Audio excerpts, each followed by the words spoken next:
You're watching Scriptease. In today's episode, we'll be breaking down a couple of scenes from Whiplash. You can expect spoilers for the whole film and mature language. Last week, I mentioned that having a great name doesn't make a lick of difference unless you have a great character. Character is at the core of storytelling. It is the single most important factor above setting, plot, and theme.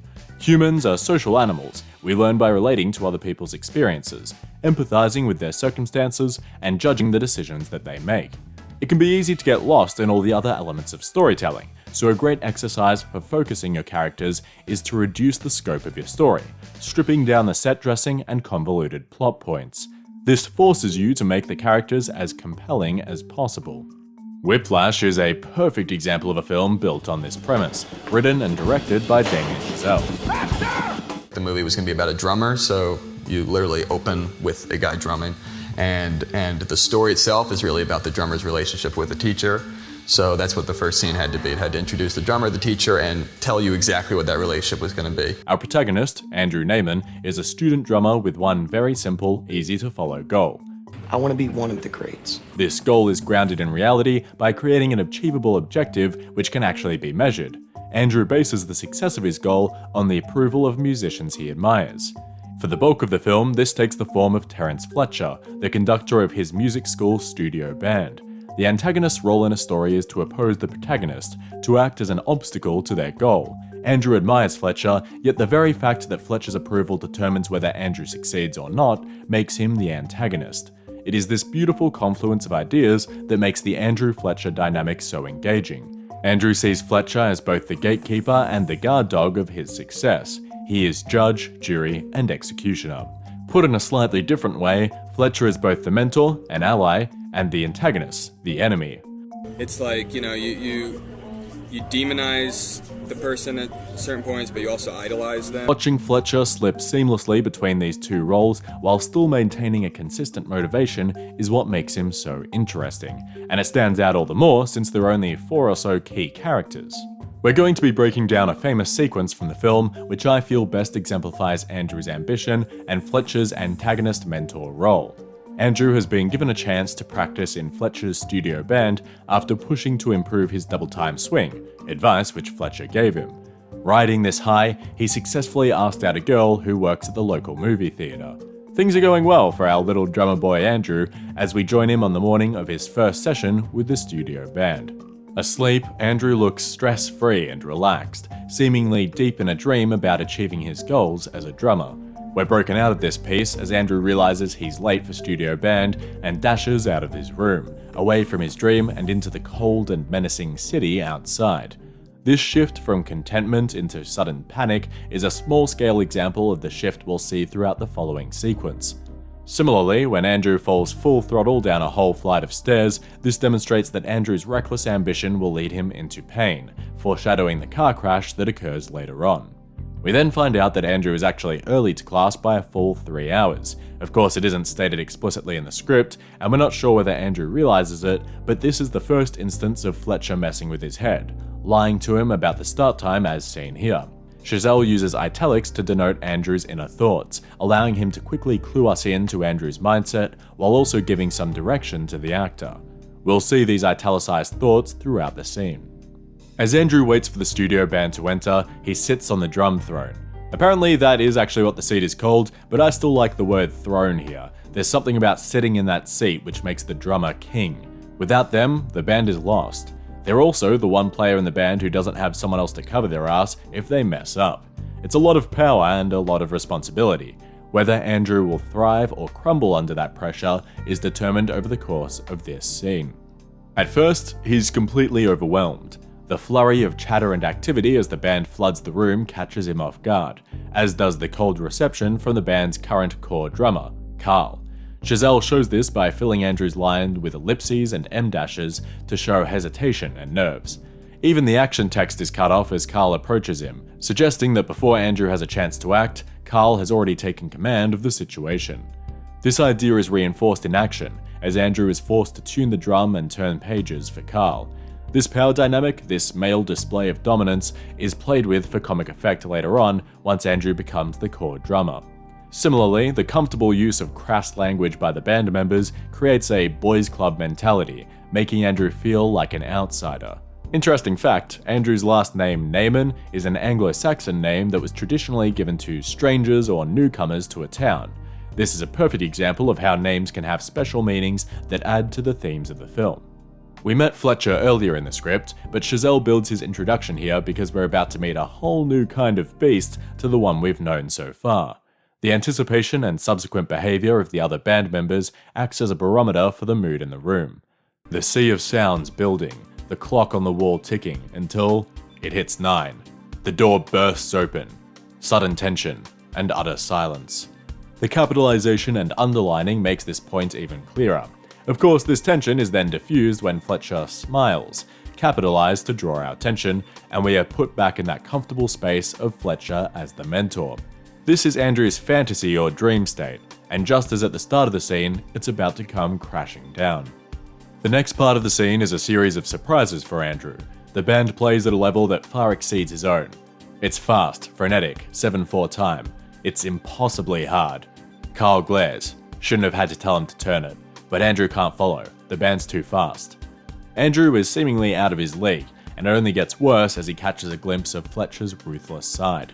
It starts as he sees Fletcher in his zone, swearing and insulting to instruct his band members. Barker, that is not your boyfriend's dick. Do not come early. I particularly love this section where Chazelle uses short, curt sentences to create punchy action text which matches Fletcher's demeanor. Intense, visceral. He's got fox's ears, hawk's eyes. Every sinew of his body is focused. Andrew watches, awed, scared, completely overwhelmed. It gets worse as Andrew watches Fletcher pick apart one of the existing band members, Metz. Fletcher has a particular brand of anger. He begins with a farcical, pretend composure, where his manner of speech is seemingly polite. Now this one really upsets me. Okay, maybe a bug flew in my ear. We definitely have an out-of-tune player. He then switches to sarcasm and taunts. There's no fucking Mars bar down there. What are you looking at? Before finally exploding. Then why the fuck didn't you say so? Chazelle drives this home with more typographical emphasis and, more overtly, with action text that directly addresses the feeling the viewer should have. Silence. It's the first time we've heard Fletcher really shout. Once again, this interaction is a little taster for the climax of this sequence.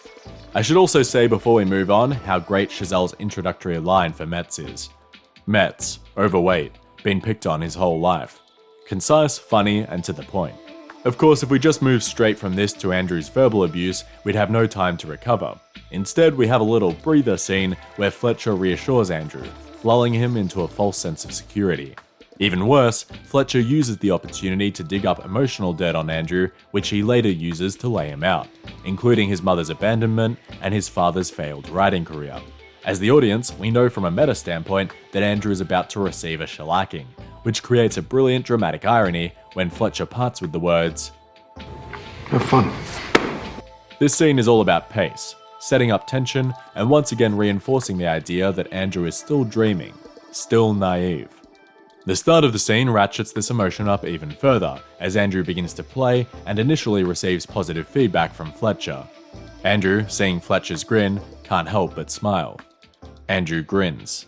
All we're thinking as the audience is, here it comes, as the tension builds even further. Then, he trips up, comes in a hair late.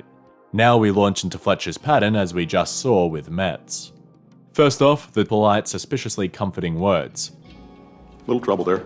Not quite my tempo. You're rushing. Here we go. In between these comments, we see Andrew slowly losing control. Getting nervous now. Every sentence of action text is short, to the point, emphasizing the importance of timing in the scene as Andrew reacts to Fletcher's cues with increasingly poor performance. We get this repetition of Fletcher claps, Andrew stops in various forms all throughout this interaction, creating an expectation for the audience. And then, when the stop doesn't come, it's somehow even worse, even more awkward. Even the script foreshadows what's about to come. Fletcher's still soft, calm, warm. That single word, still, says so much in so little space, and reassures us that Chazelle knows exactly the expectation that he's creating. Using this moment, Chazelle then shocks our system with sudden action. Like a flash of lightning, he whips up the chair and hurls it straight at Andrew's head. Chazelle keeps sound design, a key aspect of the film, at the forefront here by specifically mentioning the ear-piercing clang of cymbals. More than the visual of the chair, this sound really activates that shock response. We get the italics here again for Andrew's reaction, when his fantasy really breaks. What in the fuck just happened? The ramped up usage of bolding, underlining, italics, and capitals ensures that the reader is drawn to these few sentences, this pivotal moment in the scene. Then, just when you feel like the violence should burst forth, Chazelle pulls back one last time. Instead of going for full anger, he opts for a more sinister, more insidious, more psychologically messed up method of abuse. The Riley here is perfect, absolutely necessary to explain Fletcher's tone, as though discussing the weather. Andrew is still beyond shaken, as shown by the excessive use of ellipses and em-dashes in his next few lines of dialogue. Meanwhile, Fletcher takes on this animalistic persona. Fletcher bounds up to him, almost running, suddenly beast-like, terrifying, veins set to burst. Chazelle keeps the animal theme running, with Andrew like a deer in the headlights. Of course, this ties back to the description of Fletcher watching the band with fox's ears, hawk's eyes. The consistency of description here paints a clear image of Fletcher as the predator and Andrew as the prey. This section almost feels more like a horror movie, or, as Chazelle envisioned it, a thriller. But I still have the anxiety nightmares routinely of sort of being on stage and not knowing the chart, or having the wrong music, or missing the beat, what have you. And that was interesting to me because I felt like I hadn't seen a movie about music played purely as a thriller, but not by kind of adding in some outside element, just literally playing the fear of going on stage, or the fear of disappointing a conductor, or the fear of screwing up. Fletcher now becomes physically abusive, slapping Andrew across the face. The quick exchange of slaps, lines of dialogue, counting, and short sentences all ramp up the pace here, compared to the earlier rushing, dragging exchange. As a result, it feels more intense, more threatening. We see heavy exclamation mark use and underlining, like in this line, "Keep counting."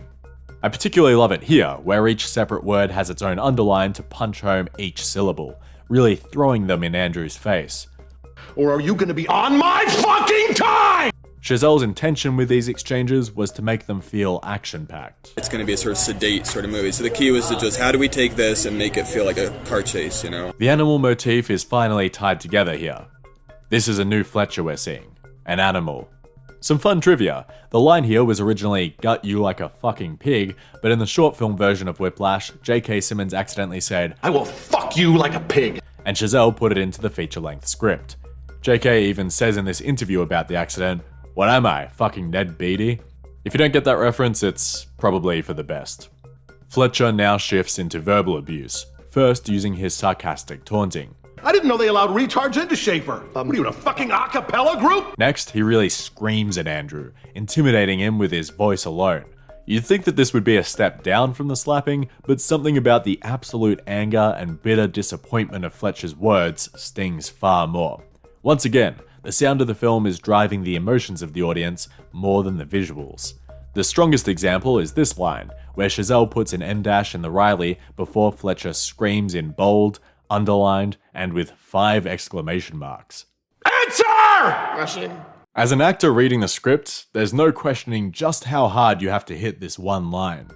Special shout out to my favorite line in the film, and the one which I still use with my friends. Are you one of those single tear people? Do I look like a double fucking rainbow to you? Finally, we go from flat-out verbal abuse to mental abuse as Fletcher humiliates Andrew in front of the class. He forces Andrew to say he's upset, to admit he's scared, angry, sad, over and over. Fletcher is putting Andrew in his place. He uses the information he gained while comforting Andrew against him here to push him over the edge.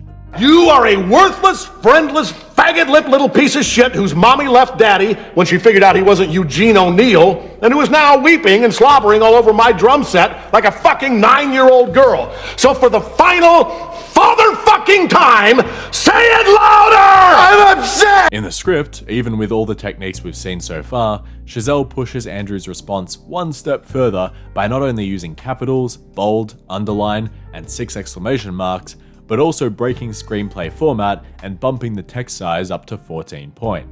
This is the crescendo. Fletcher is finished with Andrew and walks back to the front of the room. back to business as usual as Andrew slides off the drum set.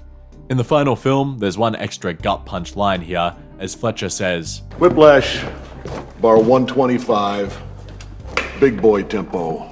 The script ends with one resolving line that punctuates the intensity we've just witnessed. His first day of studio band is over. The implication here is, of course, that this is just the first of many similar days.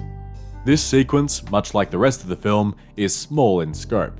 It is entirely about Andrew's ambition, Fletcher's approach to being a mentor, and how these two goals clash, playing off one another. The beautiful thing about this dynamic is we can see how it evolves over the course of the film, Fletcher constantly testing Andrew, and Andrew responding with increasing confidence and determination. The dramatic question, asking what one is willing to sacrifice in pursuit of their goals, evolves from this dynamic. That ultimately was the biggest question for me that, I wanted to try to grapple with in the movie, is to what extent do the ends justify the means? To what extent are we willing to kind of put up with monstrous behavior in the name of something we believe in? The characters are front and center. A smaller scope magnifies the importance of every detail and allows the dialogue to play around more, exploring each character on an even deeper level in a more comprehensive fashion. Next time you're picking a story to write, consider picking a simpler story and perfecting it, then taking the lessons you've learnt and working them into a more complex story. Good writing and good luck.